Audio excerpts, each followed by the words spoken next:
আর এইফালে আমার মায়ে লোকেল মাছ আজি কাটছে, দাদাই আনিছিলে কালি। তো এয়া লোকেল মাছ কাটি আছে, দুটা আনিছিলে। কি মাছ এইটো মা?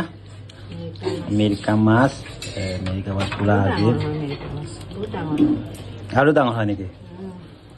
তো বাকলি কেইটামান থাকি গৈছিলে, আকৌ হাতেদি এৰাই আছে। তো আজি লোকেল মাছ খাম গাঁৱৰ। ঘৰতে চলাই আছিলে এতিয়া। লোকেল মাছ চেবা ৰাখিছা? আৰু ইটো সদায় ৰেগুলাৰ কাম, মোবাইল খেলা, তাৰ আৰু বেলেগ কাম নাই, পঢ়া শুনা চলা নাই।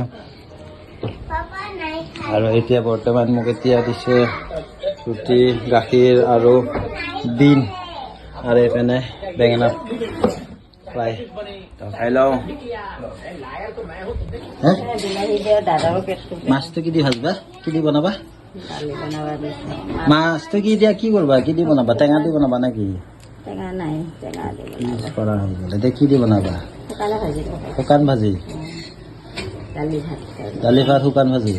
হ'ব দে, বঢ়িয়া। ভাল লাগব।